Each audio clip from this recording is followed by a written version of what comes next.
In a diocese in Uganda, young people began spending their nights in adoration, taking turns accompanying the Blessed Sacrament during the hours. They didn't announce it, they didn't broadcast it, they just came in shifts and said goodbye. With reverence, a priest who had been on the verge of abandoning his vocation confessed, "I saw these boys staying longer than ever." And I thought, what excuse do I have to give up? Leo X also encouraged communities to recover the art of storytelling, not as a form of entertainment, but as a living testimony. He began collecting short letters written by young people who had discovered their vocation in unexpected ways and published them anonymously in a Vatican newsletter called Baucare. Each of these letters reflected a different path toward the priesthood, marriage, consecrated virginity, or simply toward the heroic vocation of being a light in the midst of a difficult profession.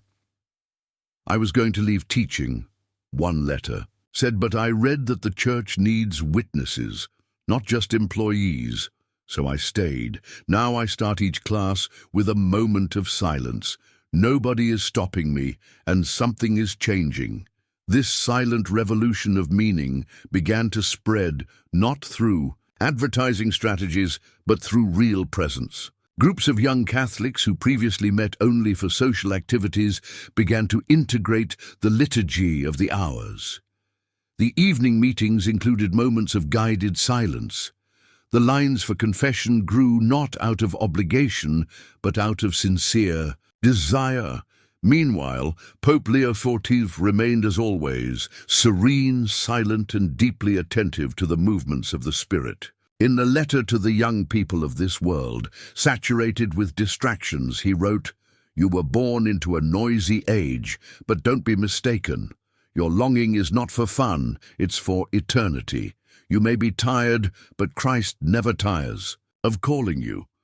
He understood that today's youth are not afraid of challenges, they are afraid of being deceived. That's why he never intended following Christ to be easy. He told them it would cost everything, but in the end, they would gain everything. Through his example, the Church began to understand that the future does not depend on fashion, but on testimonies. It's not about being more powerful, but about being more luminous. When vocations began to emerge discreetly and spiritual fervor returned to places that many had already considered lost, one truth became clear. It wasn't because Leo XIV demanded it. It was because he himself was the first to take the step. As the world watched the quiet but steady takeoff of Leo XIV's pontificate, one of the most unexpected transformations began to take shape. Not through official documents, but through bridges built between hearts that had long been estranged. From his earliest days, Leo XIV made it clear that unity was not simply a wish, but a mandate. Before dying, he remembered the believer. Christ did not ask for influence, he asked that we be one. In an era marked by political, ideological, and religious divisions, Leo XIV approached that fracture with a presence that was not given in principles. Nor did he judge anyone. He understood that unity should never be confused with uniformity, and that sincere dialogue begins not with speeches, but with authentic listening. One of his first international gestures was a visit to the House of Abraham, a community center on the outskirts of Jerusalem, where Christians, Jews, and Muslims gathered not to debate, but to serve those most in need together. There was no international press conference or list of objectives. He arrived calmly, took off his shoes, and sat down next to an imam and a rabbi at an empty table. They shared bread and then remained silent. Later, when asked what was said during that meeting, Leo XIV replied, "We don't talk to be heard, we sit down to be human." It was this unpretentious humility that allowed him to approach the limits of religious diversity with delicacy. The leaders of the Western Orthodox churches, usually reserved in their dealings with Rome, saw him not as a diplomat but as a brother. In his first meeting with the ecumenical patriarchate of Constantinople, he did not speak first. He asked the patriarch to pray for him. Together, side by side, they recited the Lord's Prayer in their own languages, Latin and Greek, evoking a unity older than divisions. At the beginning of the second year of his pontificate, precisely, on May 14th, Pope Leo XIV continued walking the path he had embraced from the very beginning, not towards a throne, but towards the cross. There were no cheering crowds or moments designed to build a lasting image.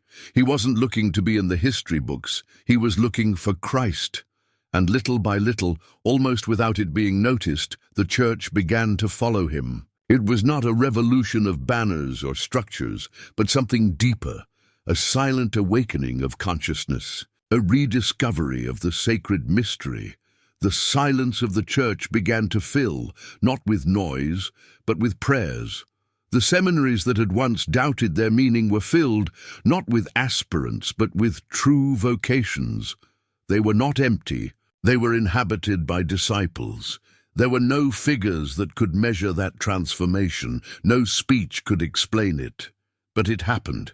It was tangible.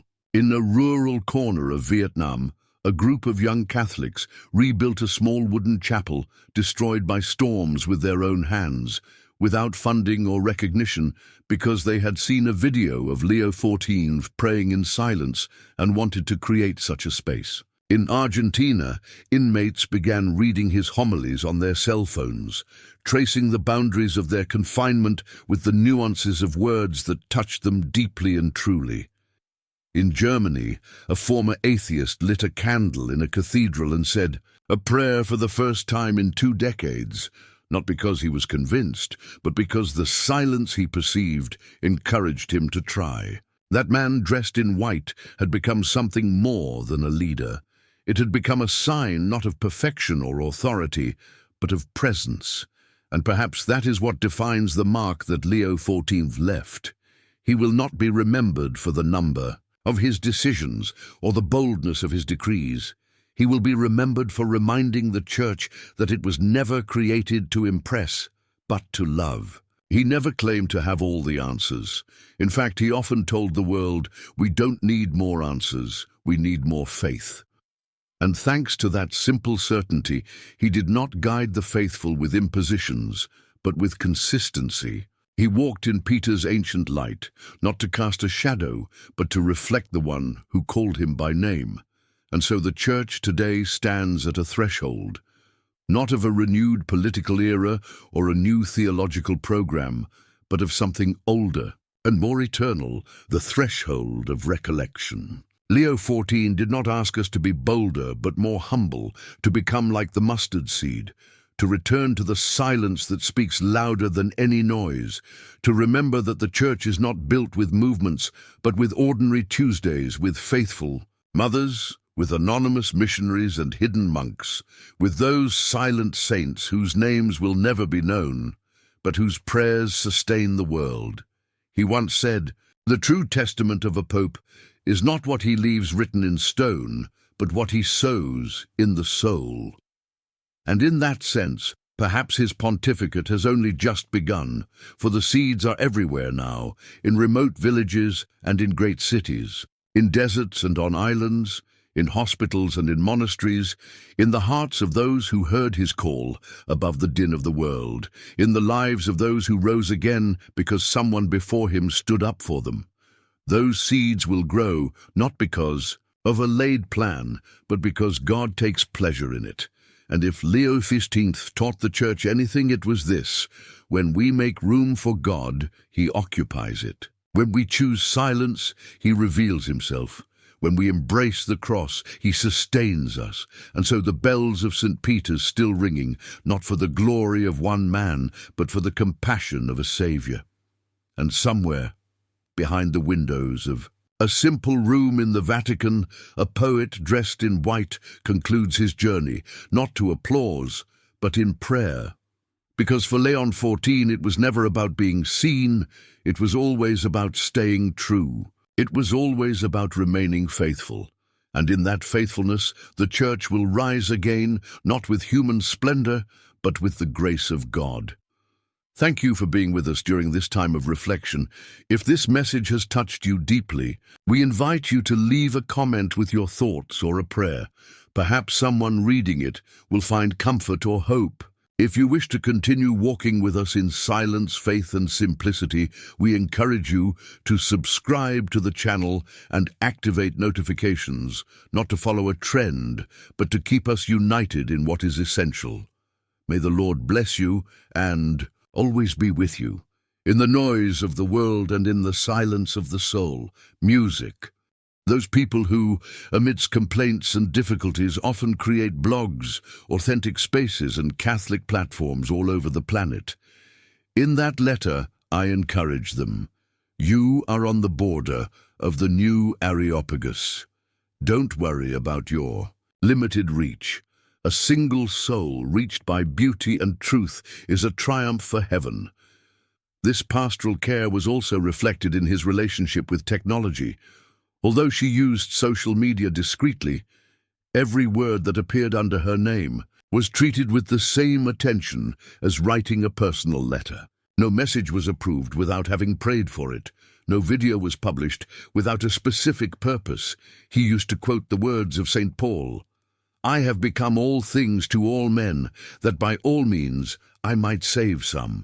But Leo, Romans 14, added, "We must never forget who we are trying to reach and from where."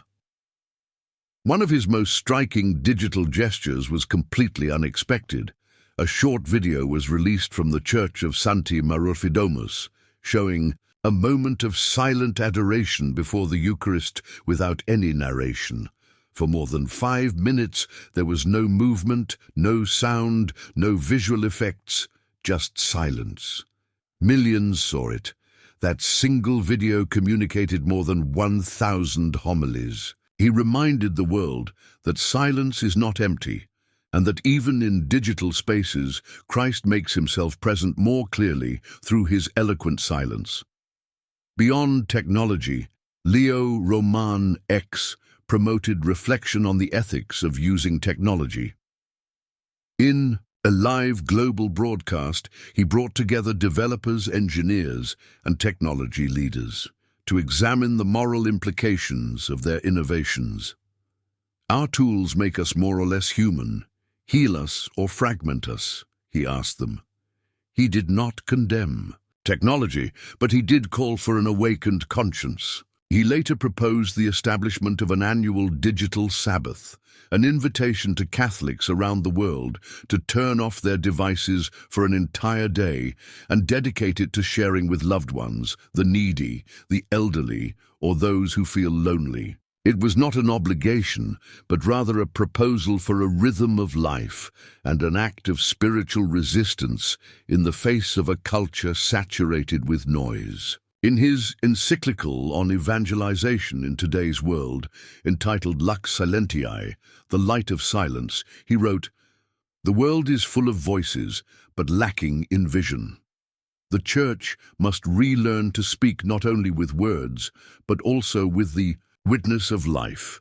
This teaching resonated deeply with younger Catholics. Many were tired of confrontation and spectacle, even within the Church. What they longed for was authenticity, not performances, but real presence. Leo's digital approach offered an alternative model. He did not seek quick conversions at the click of a button. His way of communicating inspired a new wave of initiatives: silent retreats for content creators, monastic-focused spiritual formation for film, even apps created not to generate addiction, but to guide the faithful in daily prayer and meditation on the Word. Under his guidance, the digital age ceased to be perceived as a threat and became fertile ground, a place where seeds of holiness could be sown, provided one acted with discernment.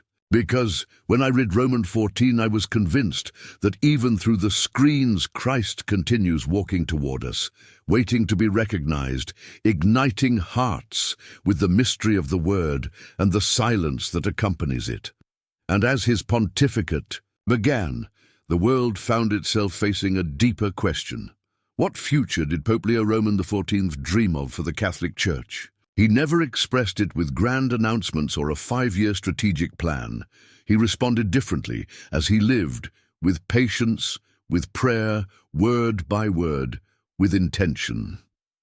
And what emerged from his homilies, letters and silences was not a program of reforms, but something deeper, a prophetic vision. Leo Roman Torton, building the power of the Church, spoke of recovering its soul.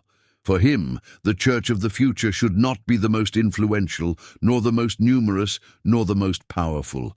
It must have been the most joyful. We are not called to be admired, he once said, but to be transformed again and again. In his view, the Church's mission was not to keep up with the world, but to remain anchored in Christ, and from there become a beacon of life. One of his fundamental convictions was that the Church of tomorrow must be smaller in size, but deeper in spirit. He did not regret the decline in numbers in the West. I considered it an opportunity to purify the essential. The tree that is pruned bears fruit, he said. There is no need to fear pruning.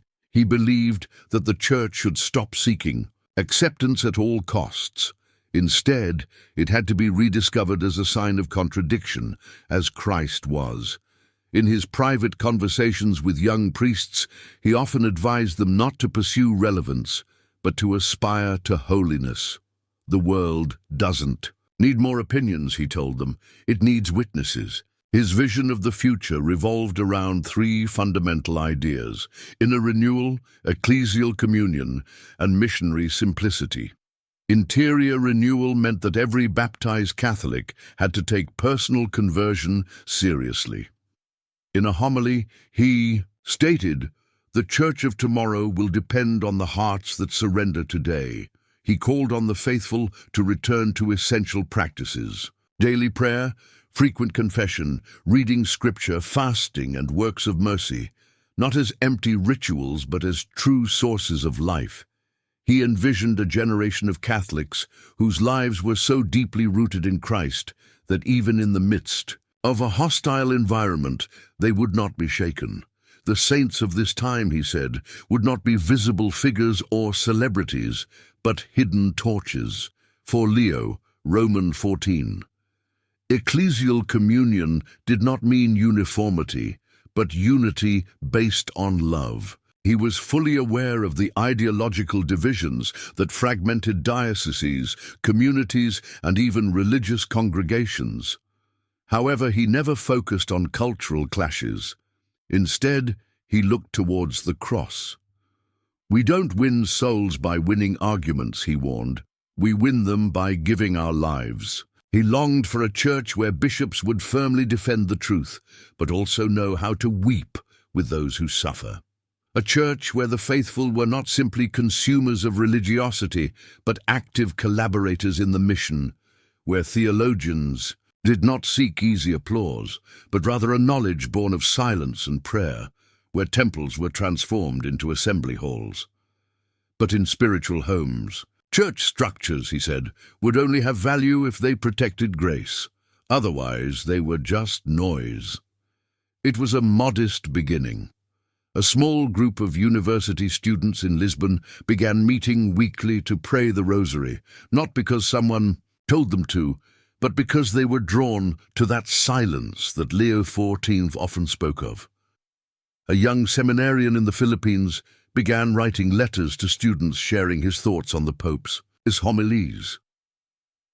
In Montreal, a group of Catholic artists began painting icons, inspired by the Pope's call to restore beauty to sacred spaces. What united them was not a program, but a person. On August 14th, Pope Leo became a silent father to a generation searching for something that couldn't be downloaded or consumed without commitment. In one of his most personal encounters, not from a balcony but behind closed doors, he brought together youth leaders from all continents and spoke to them without reading speeches. "You are not the future of the Church," he said. "You are his heart today. If the fire doesn't consume you, there will be no tomorrow." He did not sugarcoat the difficulties. He recognized the wounds that many young Catholics carried. Scandals, hypocrisy, a culture that promises everything and delivers nothing. But it didn't offer them distraction. It offered them profound meaning. You were not created to fall, he told them, but to rise. It was this inner ardor that began to renew reflection on vocation, not only in relation to the priesthood or consecrated life, but also to the call to holiness in all its forms. Unexpectedly, in seminaries that had long had few vocations, new candidates began to present themselves. They weren't impressive numbers, but they were requests written with sincerity and maturity.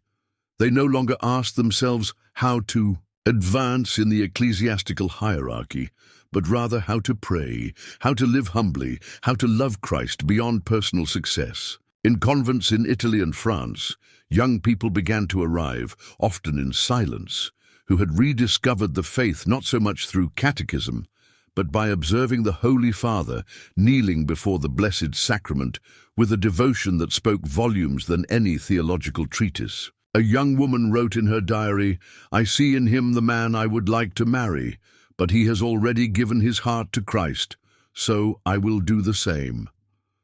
Leo XIV did not launch a vocational campaign. He simply lived coherently, and that proved contagious. To accompany this resurgence of vocations, the Pope decided to revive the ancient model of spiritual accompaniment. He asked the bishops not to choose the most eloquent, but the holiest priests and religious of their dioceses, and to invite them to be mentors available, not to instruct from a pulpit, but to walk alongside young people. Prayer is not taught. He said it is shown through life. He also promoted the rediscovery of lectura divina, this slow and prayerful reading of Holy Scripture as an essential practice for those seeking their path. He asked parishes to create quiet spaces where young adults could meet, not to debate or argue, but to read the Word of God together in silence with their souls and lamps lit. He did not call for revolutions in the structure. He called for a renewal of the spirit, and he did not start with the peripheries, but with the pastors themselves. In private meetings with bishops and cardinals, Leo Romanus XIV made something absolutely clear. Solitude had to once again become the heart of authority. The Church said, she doesn't need more administrators, she needs fathers. Men of prayer, of rectitude and dedication, who carry the fragrance of their sheep, not the smell of ambition. These weren't aggressive words, but they were impossible to avoid. He spoke as one who had lived among the humble, washed the feet of prisoners and broken bread, not at lavish banquets, but in small rural churches. To initiate this renewal, Leo Romano II promoted what he called spiritual audits, focused not on finances or material works, but on seminaries and training centers. Spiritual directors with long monastic or missionary experience were invited to tour institutions in different countries. Their goal was not to oversee, but to discern the type of men being formed. They learned to pray, or simply to talk about prayer. They were taught to serve or to exercise control. Did they emerge with burning hearts or merely with knowledge? Accumulated, these analyses did not reveal a doctrinal crisis, but rather a lack of depth. Many seminarians were trained to be effective and appear successful, but their inner life was neglected. That's why Leo, Roman XIV, surprised many. In the Curia with an unexpected answer. The silence asked all bishops, regardless of their country or position, to personally participate in a retreat of at least 5 days, led not by bureaucrats or academics, but by people dedicated to the contemplative life. The retreat would not address church management, public discourse, or canon law. It would focus on the spirit, on prayer, on what lives in the heart of a pastor who should not be a guide of structures, but of souls. The reactions were varied. Some welcomed the proposal, others found it awkward, but no one could ignore it. Leon R. 14 did not intend to be applauded. He was looking for purification. In an isolated Benedictine monastery in Austria, a group of bishops were guided through meditations on the wounds of Christ.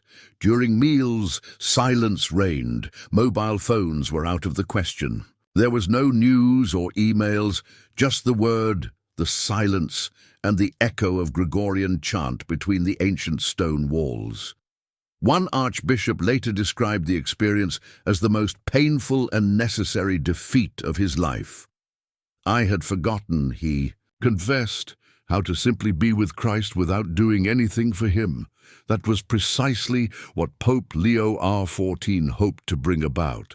Not guilt, but light. Not institutional shame, but spiritual awakening. He understood that the renewal of the Church could not begin solely with new policies. It had to begin with people whose hearts were once again focused on the Eucharist, on the cross, on the love for Christ who does not seek applause, but only desires to be loved in return. His approach transcended the clergy. Leo R14, Leo Romano, 14 discreetly invited religious communities to sincerely review their charisms, not with suspicion, but with transparency. They continued to bear fruit. Their founding visions were either alive or just archived as memories. He wrote a personal letter to a group of monks in northern Spain, thanking them for their faithfulness to silence and prayer. In a world filled with noise, he wrote, "Your retreat speaks louder. Do not be afraid to be less visible, but more faithful." These kinds of simple, sincere gestures, laden with theological depth, became the hallmark of his way of governing. He did not seek to concentrate power. He was deeply committed to restoring holiness to its essential place. For him, the heart of the Church resided not in the Vatican, but in the tabernacle, where Christ was recognized, worshipped, and sincerely followed. There lay the true spiritual center. To support this perspective, Leo quietly launched what some within the ecclesial circle knew as the Emmaus Project. There were no official announcements or social media coverage. Instead, the beginning was more intimate. Handwritten letters were sent to spiritual leaders on various continents. These were men and women, renowned not for their fame, but for their steadfast fidelity. They all received the same concern. How can the Church walk today alongside those who have lost heart? The responses received offered a mosaic of experiences and voices. From a friar in the Scottish Islands to a catechist in the jungle of Papua New Guinea, the message was consistent. What was needed was accompaniment, not programs. There was talk of fathers and mothers in the faith. It was reported how the lines for confession grew not because of financial investment, but thanks to constant prayer. Leo compiled these contributions into a document, regardless of whether or not they coincided with the latest official publications. It was not a theological treatise or a dogmatic statement. It was more of a map of the soul, a collection of testimonies, prayers and guidance for a world overloaded with noise. He named it On the Way with Christ. Instead of distributing it at episcopal conferences, he asked that it be read in parish communities, in small groups, and even in prisons. It was not about studying it as an academic text, but about sharing it as a living word. A passage that was read in more than 20 languages at the time of Leo's death summed up his vision in a single sentence. The Church will shine again, not when it rises above, but when it bows down. This attitude began to change the way many Catholics, both inside and outside the institution, perceived the role of the Pope. Leo wasn't trying to lead a crusade. He wasn't reliving a golden age. He was moving calmly toward the present, with open hands, an alert mind, and his gaze fixed on the crucified Christ. And for many, that was exactly the guidance the world needed. From the Diocese of Manila to Madrid, bishops began organizing local versions of the retreats promoted by the Holy Father. In several seminaries, young people began to receive not only academic training, but also spiritual guidance. Vocation was no longer evaluated solely by the number of applicants, but by the depth of their integrity. Some feared that this slower pace would slow down the church's progress, but Leo reminded them, Christ founded the church on Peter's faith, not on his efficiency. The world that Pope Leo XIV has inherited is marked by screens, algorithms, and a constant need for attention. Cities beat to the rhythm of digital trends and content that never fade away. From Rome to Rio, from Manila to Montreal, human attention has become a scarce commodity. In this environment, the voice of the Church risks being lost, not because of persecution, but because of distraction. And yet, Leo XIV has not responded to this reality with fear or retreat. You have chosen to listen and learn. One of his first gestures as Pope was to refuse to clothe his pontificate in slogans or promotional phrases. There would be no modern slogans or flashy logos. His reason was simple. The gospel does not need packaging, but presence. But he was also aware that this presence had to find its place in the digital rhythms of everyday life. That is why he began to summon not image consultants, but missionary men and women who, although familiar with the world of screens, lived deeply in prayer and silence. They weren't celebrities, but servants. Some ran small Catholic channels on YouTube. Others produced short films about the lives of the saints. One was a monk who shared reflections from inside his monastery through Instagram. The Pope always asked each of them the same question: how can we speak to the hearts of those who no longer know silence? What emerged was not an advertising campaign, but a testimony of truth. They did not seek to attract by impulse, but to delve deeper with meaning. The Pope understood that algorithms reward urgency and emotions, but that souls are transformed by grace, not by noise. He began encouraging bishops to support young Catholic creators, not as a form of entertainment, but as a way to proclaim the gospel.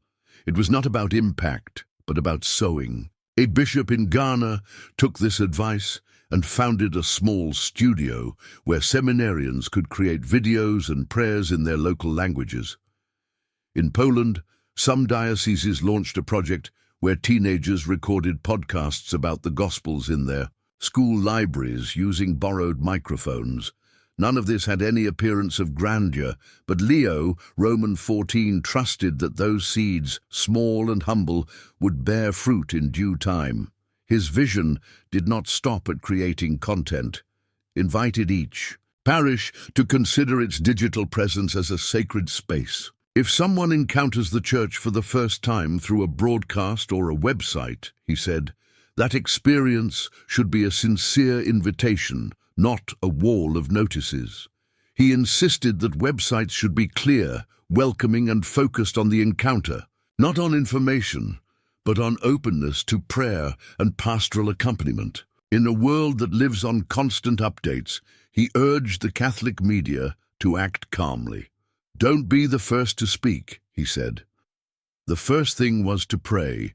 He urged journalists covering church issues to cultivate a deep spiritual life, to spend time before the tabernacle before sitting down at their computers.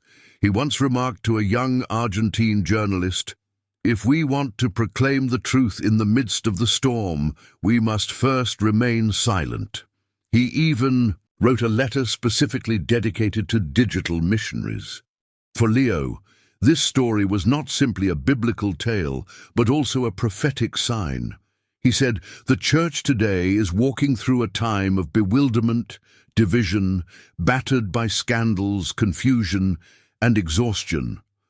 But the solution, he affirmed, is not in strategic plans or slogans. It is in walking again with Christ, in rediscovering the Scriptures, in sharing bread, in allowing the flame of faith to be rekindled, not by imposition, but by encounter. This message touched many souls throughout the world. Bishops and faithful felt in his words a call to return to the essentials: prayer, scripture, the sacraments, silence and service, not as memories of the past, but as living realities. And alongside this spiritual clarity, there was also a man deeply aware of the challenges of the present. Leo XIV understood the complexity of the world. From his work at the Church of St. John, he had promoted dialogue between people of different cultures and faiths, men and women who built bridges without renouncing the truth. Now, as Pope, he maintained that same vision. He did not pretend that unity was simple, but he believed that it should be sought with faith. In his own words, the Church is not called to be a fortress or a battlefield. It is called to be a home, a place of encounter, courage, and communion. For many, it was this balance that made Leo Roman's leadership so attractive. He was not fooled by the threats facing the Church, such as secularism, abuse scandals, or doctrinal confusion, but he was not pessimistic either. He had faith in the power of grace and believed that the renewal the Church yearns for will not come through power struggles, but through holiness. Shortly after his election, he began meeting with theologians, missionaries, and community leaders in regions that are often outside the centers of ecclesiastical decision-making, from the Congo to Cambodia, from the snowy wilderness of Alaska to refugee camps in Syria. I wanted to hear directly from those living on the margins. They were not symbolic gestures, but substantial encounters. For Leo XIV, the peripheries were not on the margins, but in the center. He often repeated a phrase he heard in Peru: "The border of the Church is the heart of Christ." His emphasis on listening extended even to young people. In a private meeting with a group of young Catholics, he didn't ask about social media trends or mass attendance statistics. Instead, he looked at them and said, "Where do you feel seen? Where do you feel lost? And how can we walk together?" It was a question that threw them, but one that stayed with them long after the meeting. In the months that followed, Leo XIV would begin to define the direction of his pontificate more clearly. But those first months, marked by silence, closeness, and deep meditation, had already spoken louder than any official document. They revealed the soul of a man who believed that the Church's strength lay not in striving harder, but in becoming more joyful. When the excitement of the conclave dissipated and the news turned to other matters, something more serene began to break through, less visible, but far more lasting. Pope Leo XIV, still in his first hours as Bishop of Rome, was preparing to give his first public message to the world. The moment would not occur in a stadium or during a celebration of international scope. Instead, it would take place during the Regina Caeli, the Saturday custom of reflection and prayer offered from the window of the Apostolic Palace, where the faithful gathered in St. Peter's Square. That day there was a contained tension in the air. It was his first appearance as pontiff since his election, and the eyes of believers, critics, and communicators were focused on the Vatican, trying to anticipate the tone of his message. Would you address the political situation of the Church? Would you be referring to social issues or international conflicts? However, when Pope Leo XIV came out to speak, there were no grand gestures or spectacles, just the gospel, calm reflection, and the serene rhythm of prayer. He spoke gently but firmly, meditating on Christ's words after the resurrection. "Peace be with you." For Leo, Romans 14, those words were not simply a liturgical greeting, but a command. He explained that true peace cannot be manufactured by governments, imposed by law, or guaranteed by material well-being. It is the fruit of reconciliation, humility, and mercy, offered even when it is not deserved. If the Church is not a space of peace, he affirmed, then it is not the Church of the risen Christ. In a few minutes, without mentioning disputes or political situations, he offered a spiritual renewal. He wasn't asking the Church to isolate itself from the world, but to return with a different attitude, not as a defender of an ideology, but as a witness of mercy, not as a judge, but as a healer. That tone began to mark his papacy from the beginning. He saw the church not as a decaying organization, but as a family in need of comfort. And healing, he well knew, would require time, would require the truth spoken with charity, bishops willing to listen, parishes that embraced the needy, and families that found each other again. That message was not a series of commands, but an invitation. And like so many invitations in the gospel, it arrived silently, but with the eternal weight of heaven. In the following days, the echo of his words began to spread. His pastoral style resonated with dioceses and religious communities. A bishop in South Asia described the message as a mirror reflecting conscience. A missionary in Angola interpreted it as a call to start over. Even in regions where Catholicism had lost ground, social media shared it not because it was controversial, but precisely because it wasn't. In a world that often rewards provocation, his restraint was transformative, but that didn't mean he shied away from difficult truths.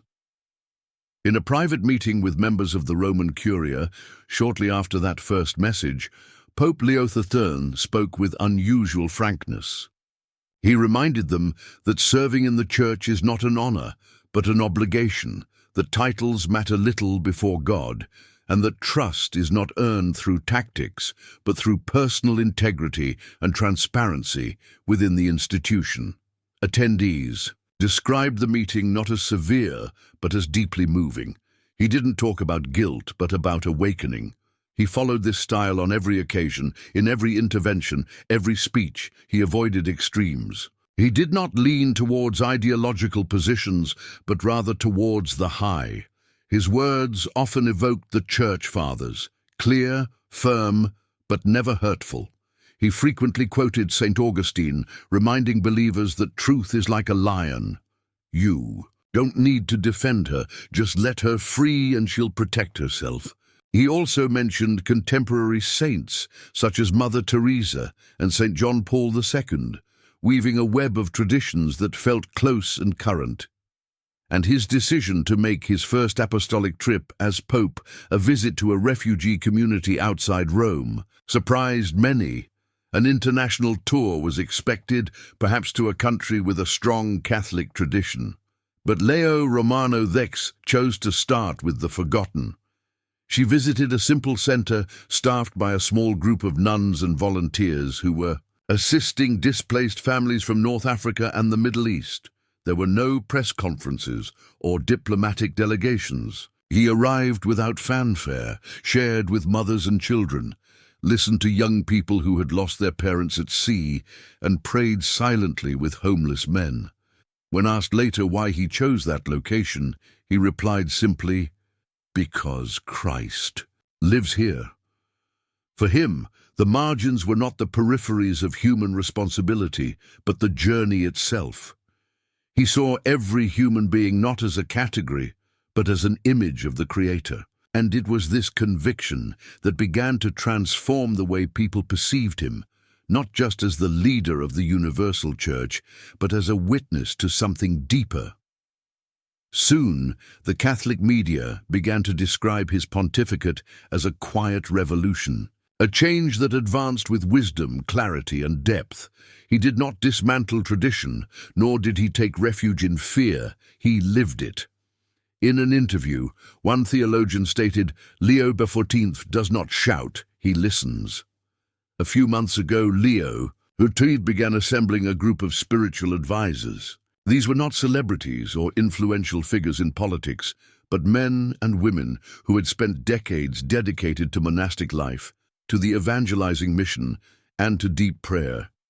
He often invited them to share meals in simple places, reflecting together on how the church could live in a more Eucharistic way, not only during the liturgy, but also in daily life. And yes, I asked them, would our daily actions reflect the humility of the consecrated bread? These reflections gradually began to transform the atmosphere within the Vatican. Less appearance, more contemplation, less noise, more discernment. As the world continued to turn and crises mounted, something serene began to sprout in the heart of Rome, a leadership not based on public declarations, but on hope.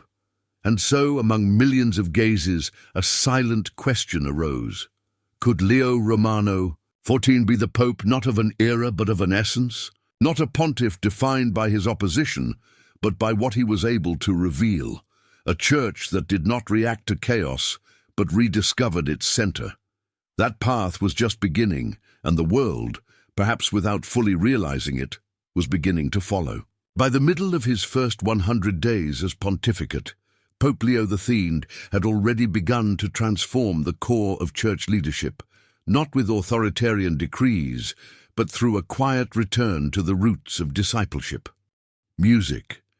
Did you know that Robert Francis Probost was not among the expected names, nor did he have power or fame?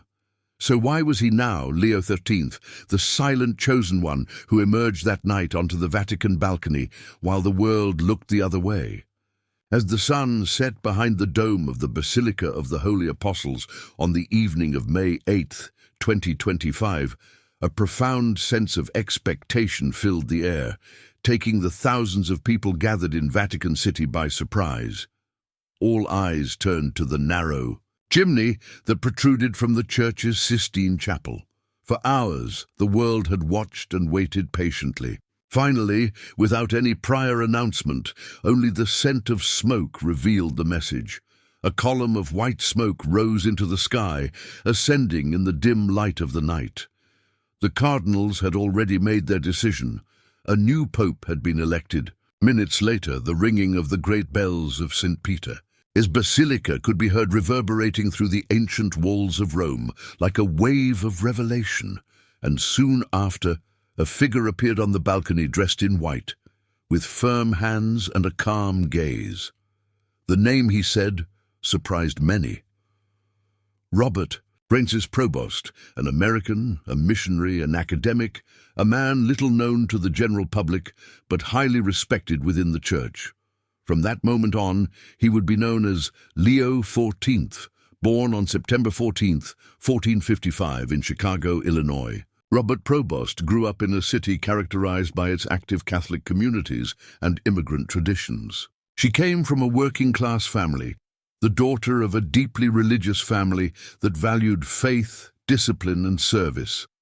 From a young age, he was attracted by the serenity and holiness that surrounded his life. His vocation did not emerge suddenly, but developed slowly, like the turning of the pages of a book through years of study, reflection, and personal dedication. After joining the Augustinian order, a path dedicated to community life and teaching, Probost decided to continue his theological training in Rome, but it was in Peru, far from the comfort of academic classrooms and familiar streets, where his pastoral identity was decisively formed. For decades, he lived among the poor and marginalized, serving as a missionary in a region marked by spiritual poverty and economic struggle. In the arid cities of northern Peru, he not only preached the gospel, but lived it, taught, healed, listened, and guided. His command of Spanish and his deep cultural sensitivity allowed him to gain the trust of communities often neglected by the institutional church. Over time, Probost rose quietly within the ecclesiastical hierarchy, becoming better known for his integrity than his ambition. In 2014, he was appointed Bishop of Chiclayo, a diocese in northern Peru. There he stood out not for his grandiloquent language, but for walking alongside his people, visiting parks on foot, sitting with families suffering from hardship, and raising awareness about poverty. His leadership was characterized by humility, but also by courage. He was not afraid to confront corruption or speak clearly when the truth was needed. In 2023, Pope Francis recognized his gift for leadership and theological poise, calling him back to Rome to serve as prefect of the dicastery for bishops, one of the most influential positions in the Vatican. As head of the office charged with selecting bishops around the world, Provost became a guardian of pastoral integrity.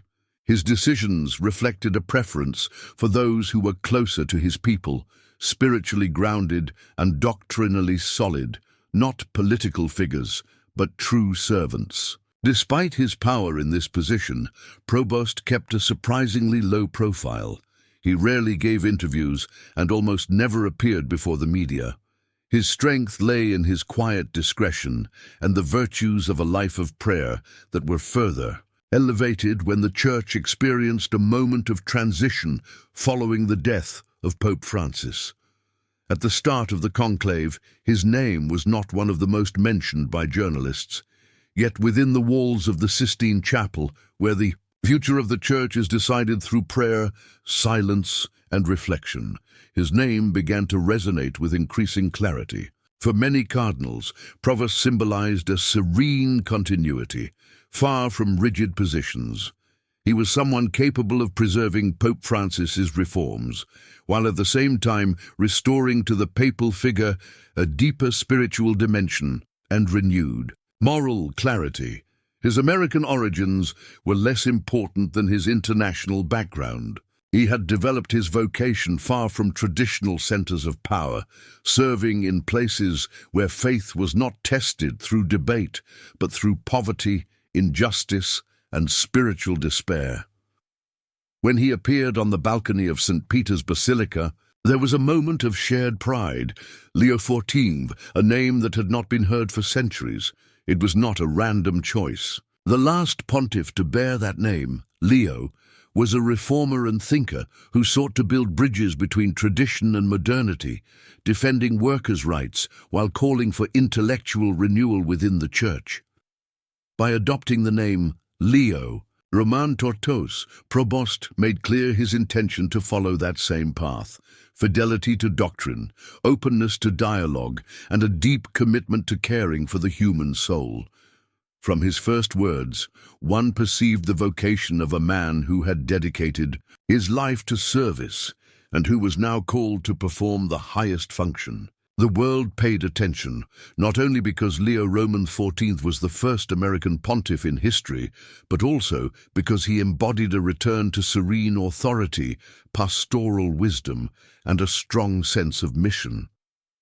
For many Catholics, especially in regions where the faith is growing, significant challenges are emerging. His election was much more than a symbolic gesture. It was seen as a providential sign, a pope from the United States, but one who understood the suffering of those living on the margins, the importance of listening, and the quiet strength that comes from wisdom. And yet, despite all the media, hype and unprecedented events, Leo XIV has maintained a profoundly sober profile. He has described the papacy not as a throne, but as a cross, not as a source of power, but as a great responsibility. His vision of the Church is grounded in sacred scripture, forged in missionary life, and refined after years of discernment in the heart of the Vatican. The road ahead will not be easy, but for many, the Church has found in him a pastor who will know how to advance with faith, step by step, with prayer, patience, and firm guidance. The first days of a new pontificate are loaded with symbolism. Every word, every silence, every gesture is interpreted through the lens of history and expectations. But for Pope Leo XIV, it was not necessary to mark his beginning with great proclamations. He preferred to start simply with the lifestyle he had always led. In the majestic corridors of the Apostolic Palace, a humble man was unpacking his meager luggage. A well-kept suitcase, a rosary that had passed through his fingers countless times, and a set of handwritten letters from his missionary days. Notes sent by farmers, schoolchildren, and rural community leaders, vivid memories of the Church that formed him, far from the splendor of Rome. The same man who had walked the streets of Chiclayo now passed through the doors of the Vatican. But his gait had not changed. His disposition to recollection remained intact. At the Domus Santa Martae, the Vatican guest residence, where he decided to continue living rather than move to the papal apartments, he maintained his morning routine. He rose before dawn, not to write speeches or study diplomatic issues, but to pray, alone in the chapel where the light of a lamp shone softly and where silence reigned. There the new pontiff sat not as a public figure, but as a faithful son of the Church, entrusting the immense weight that now rests on his shoulders to the Lord, to whom he has dedicated his entire life. Those who saw him in those days commented on a presence that was not impressive for its size, but for its stillness. His voice, though soft, had a depth that made listeners stop in their tracks. His eyes, although they showed the fatigue of the years, were very attentive. In his meetings with Vatican officials, he tended to listen more than he spoke. He asked unexpected questions, not focused on administrative issues or figures, but on people. He asked about forgotten dioceses, about the formation of seminarians in war-torn areas, about how the Church could remain close to those who suffer, to the poor, to those without a voice. One of his first private audiences was not with a head of state or a world figure, but with a group of pilgrims with disabilities from Latin America. Upon entering the courtroom, he did not step up to the podium. He sat next to a boy in a wheelchair, placed his hand on his back and smiled at him. There were no photographers, no statements were issued, but for those present, it was a moment that spoke volumes. Very soon, observers from around the world began comparing Leo XIV with his predecessor. While Pope Francis spoke with spontaneity and pastoral warmth, Leo XIV communicated with contemplative serenity. His words were carefully chosen, sometimes even with a poetic tone, but always firmly rooted in the Word. His style was not soft but firm.